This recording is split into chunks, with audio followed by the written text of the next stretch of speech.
Hello everyone, welcome to my channel Sai Harsh Bhadra. I hope आप सभी अच्छे होंगे।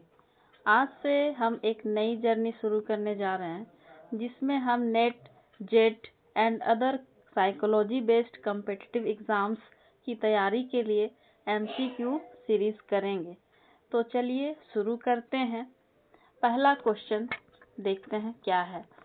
Psychology is the scientific study of, क्या कह रहा है ये कि मनोविज्ञान जो है ये वैज्ञानिक स्टडी करता है किस चीज़ की। तो हम सभी डेफिनेशंस इसका पहले जान लेंगे कि क्या है मनोविज्ञान। क्या है तो मनोविज्ञान वह विज्ञान है जो प्राणी के व्यवहार तथा मानसिक प्रक्रियाओं का अध्ययन करता है। तो इस वजह से हम ए ऑप्शन को एलिमिनेट करेंगे, बी को भी, सोल को भी नहीं करेंगे, एलिमिनेट कर देंगे और डी भी आपका आंसर नहीं होगा। इसका आंसर एग्जैक्टली क्या होगा तो इसका एग्जैक्टली आंसर जो है वो हो जाएगा option number C. Option number C जो है ये सही आंसर हो जाएगा। अब चलते हैं क्वेश्चन नंबर 2 पर।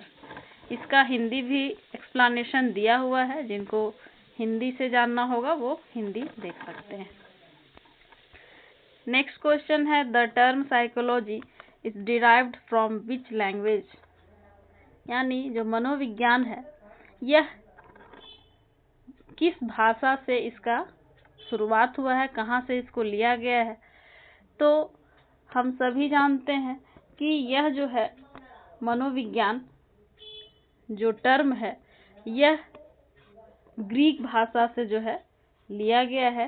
इसका आंसर हो जाएगा बी, ग्रीक लैंग्वेज। नंबर 3 देखते हैं। Who is known as the father of modern psychology.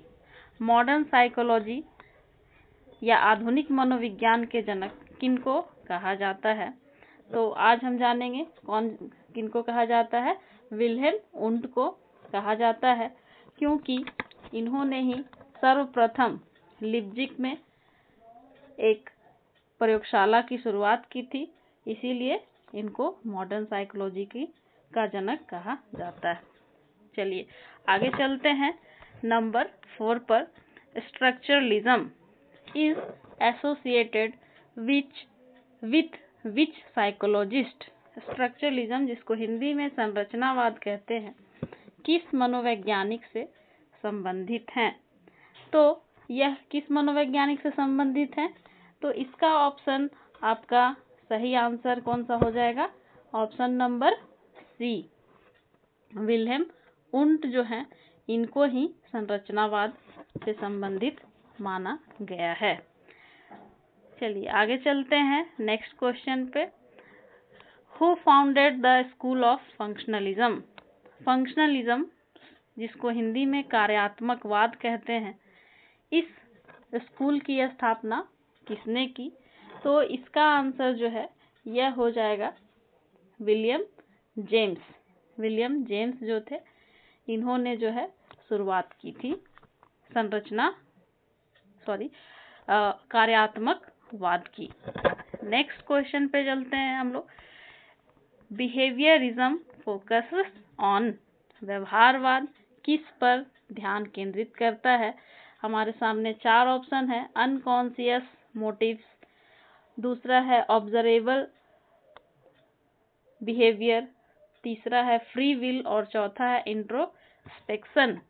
तो देखा जाए इसमें से तो व्यवहारवाद जो है ये कहता है कि जिसको हम खुली नजरों से देख पाते हैं, जिस व्यवहार को, उसी पर इसमें फोकस किया गया था। इस नजरिए से इस क्वेश्चन का आंसर जो है ऑप्शन नंबर बी हो जाएगा। तो चलते हैं आगे नेक्स्ट क्वेश्चन पे। The famous little Albert experiment was conducted by. तो एक लिटिल अल्बर्ट नामक बच्चे पर एक्सपेरिमेंट हुआ था और उसको किसके द्वारा कंडक्ट किया गया है। तो ये हम लोग जानेंगे। थोड़ा सा ये गैप हो गया है किसी टेक्निकल इशू के वजह से। तो इसको देखते हैं, ये ऑप्शन नंबर आपका क्या हो जाएगा। तो ऑप्शन नंबर पहला जो है पावलोव, ये तो हम जानते हैं क्लासिकल कंडीशनिंग के लिए जाने जाते हैं। बी जो है व्यवहारवाद, वाटसन जो है जिनको हम बिहेवियरिज्म के जनक के नाम से जानते हैं, तो ये। और तीसरा है स्किनर। स्किनर जो है इन्होंने ऑपरेंट कंडीशनिंग की बात की है। कार्ल रोजर्स जो है ये एक्सिस्टेंशियल साइकोलॉजी के बारे में बात किया है इन्होंने। तो इस तरह से ऑप्शन नंबर बी हमारे लिए सुटेबल आंसर हो जाएगा। जॉन बी वाटसन, जिन्होंने लिटिल अल्बर्ट एक्सपेरिमेंट किया था व्यवहारवाद के अंतर्गत। नंबर 8 क्वेश्चन पे चलते हैं। Which branch of psychology deals with diagnosis and treatment of mental disorders, यानी मनोविज्ञान की वह शाखा जो मानसिक रोगों के निदान और उपचार से संबंधित है। तो निदान और उपचार ये क्या है? मानसिक रोग जो हम लोग को शारीरिक रूप से न हट करके हमारे दिमाग पर असर डालता है, जिससे हम डेली लाइफ में जो है अपने कार्यशैली को, जीवन शैली को ढंग से नहीं चला सकते हैं। तो इस समय को कहा जाता है, इस स्थिति को कहा जाता है मानसिक रोग। अब यहाँ पूछ रहा है कि मानसिक रोगों का निदान कैसे किया जाए, उससे छुटकारा कैसे पाया जाए और उनका उपचार कैसे करें ताकि ठीक हो सके। तो कौन सा साइकोलॉजी होगा? तो ऑप्शन नंबर जो है आपका बी ही होगा, क्योंकि सोशल साइकोलॉजी समाज मनोविज्ञान की बात करता है, ये समाज के बारे में बात करता है। डेवलपमेंटल जो है ये हमारे जीवन से मरण तक की स्थिति के बारे में बात करता है। एजुकेशनल साइकोलॉजी जो है ये हमारे शिक्षा के बारे में बात करता है कि किस तरह बच्चों को शिक्षा दिया जाए, गाइडेंस एंड काउंसलिंग किया जाए। तो इस तरह से क्लिनिकल साइकोलॉजी जो है ये सबसे बेस्ट आंसर है। चलते हैं नेक्स्ट क्वेश्चन पे। Self actualisation is a concept given bye.